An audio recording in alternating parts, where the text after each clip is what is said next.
as humans, we are all connected to each other.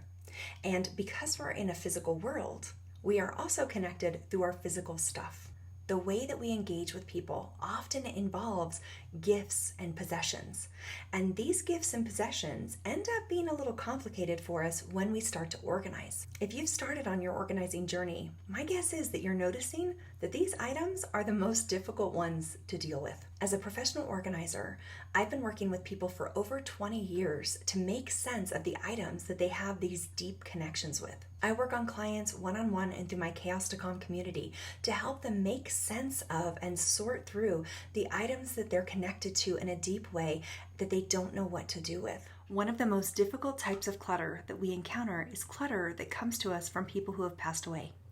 Now, I think that I'm thinking about this extra right now because it's around Halloween and Day of the Dead, and my mind goes to that topic because it comes up so often when it comes to our physical clutter. There are so many items. If you just look around your house, how many of those items are connected to people who are no longer here? And how much harder does it make to make sense of those items because of that deep emotional connection? Oftentimes when we have a loss, we inherit items from people that we love. And that can be beautiful, but it can also be really stressful. So what we have to do is we have to start exploring how we want to welcome that person and their objects into our life and home. A lot of times when someone passes away, we are given a box of stuff or we have to sort through their house, and we can feel really overwhelmed with the volume of stuff and the magnitude of that loss while we're trying to do a very practical task of organizing or clearing out someone's items. So what do you do to make sure that you are not creating what I call landmines in your home? Now, when I talk about a landmine, that's objects that feel painful or triggering or distressing to you that you might find. So for example, you're getting ready to have a regular Tuesday. You're going to go to work. You've got a big meeting. There's a lot going on. Your brain is all over the place. You are grabbing a stack of mail to take with you to work so that you can sort through it. And suddenly you see a letter from your mother who's recently passed. Now you are deep down the grief train. You are going down a grief spiral and it is hard to pull out. And yet you still have to go and do your life. So that happens a lot when we have cluttered spaces because items haven't necessarily found a permanent home. And one of the best things that you can do is create a permanent home for the items that connect you to the people that you love. Because clutter so often is a connector to other chapters of our lives, versions of ourselves, or people that we love, both here and beyond.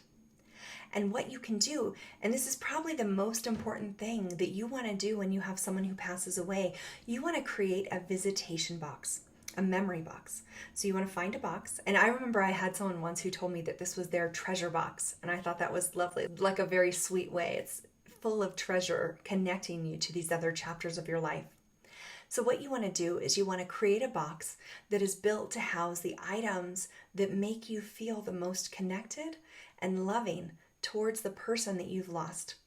And the way that I view these boxes, you have them, they're labeled, they're contained, you put them away most of the time, and when you want to visit with that person, you pull that box out.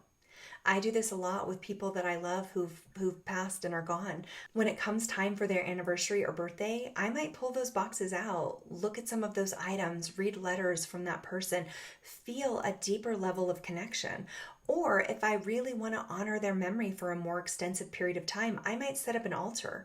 Creating an altar is a beautiful way of honoring our loved ones and inviting them into our daily lives. You might have an altar where you connect with the people that you love all the time, or you may have an altar that just goes up at the time of their anniversary or birthday, or any time that you really want to feel connected to them, like during a holiday or a specific time of year. You get to choose to connect with the people that you love on your terms. Now, what happens if the items that you have around the house connected to that person don't feel good to you? If they don't feel good to you, common organizing wisdom is going to tell you to just throw them away, get rid of them. But I know that that is not so easy. It's complicated. Life is complicated. Clutter is complicated. There is often items that we cannot solve in this current moment. We need time to process them, to figure it out, and it may not be the right moment to do that. I want to tell you that that is okay.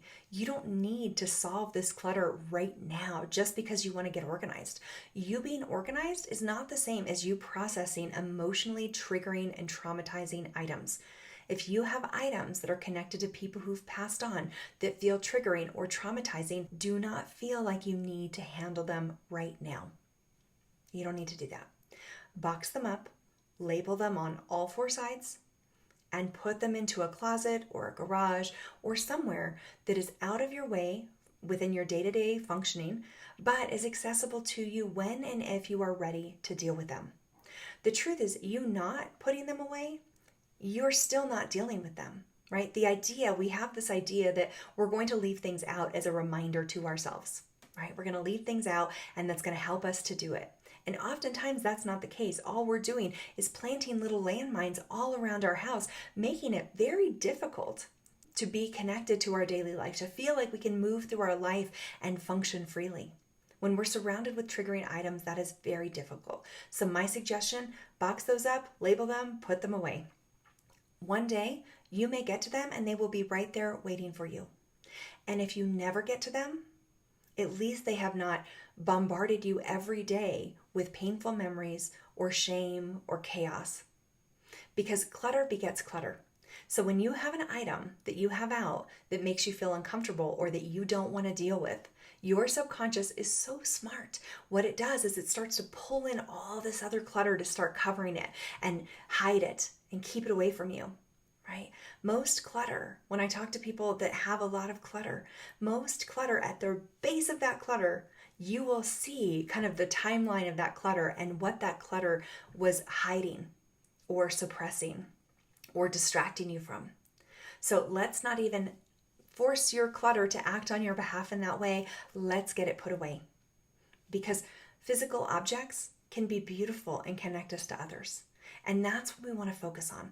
We want to focus on surrounding you with items that bring you joy. You don't have to get rid of the things that are connected to the people that you love or that you feel uncertain about what to do next. It's okay to need a little time to process. That's fine. That's normal. And actually, you've already been doing that, so good for you. Now let's do it more mindfully. Let's do it with more intention. Organizing is complicated. Clutter is complicated. But the good news is you don't have to do it alone. In fact, one of my favorite quotes from Brene Brown talks about shame. And she says that the antidote to shame is connection. And for most of us, we feel a lot of shame with our clutter. But the antidote to that is not you hiding alone and trying to figure it out all by yourself. It is connecting with other people, working alongside them, making sure that you feel supported every step of the way. That is how you heal. If you're ready to address your clutter, relationships, and the emotions that are tied into that, please know that you're not alone. I'd love to help you and invite you into a community of people who are trying to do the same thing. In the Chaos to Calm organizing community, we work together to organize every single room of your home. But most importantly, we work together to overcome the distressing things that cause the clutter to stick around longer than you'd prefer. The stress, the shame, the guilt, the fear, the freeze, the overwhelm, that is what we do together. Inside my Chaos to Calm organizing community, we work through a room at a time every month, looking at not just how to organize the spaces, but also work through the emotional things that are keeping you stuck. Members get action plans, but they also get emotional support along the way and body doubling for organizing spaces that feel complicated. This isn't just a course where you sit at home and watch videos by yourself. You are part of a community who is working together to transform their whole lives by transforming their stuff. If you want to take a deeper look at the clutter in your life and why it won't go away, this is the place for you. We work together, we make it fun, we lift you up, and we cheer you on every step of the way. You can join the Chaos to Calm community today for just $27 for the first month with the promo code GETSTARTEDNOW. I hope to see you there soon, because I know that doing this together is far easier, better, and more fulfilling than trying to do it alone. Thanks so much for watching. See you soon.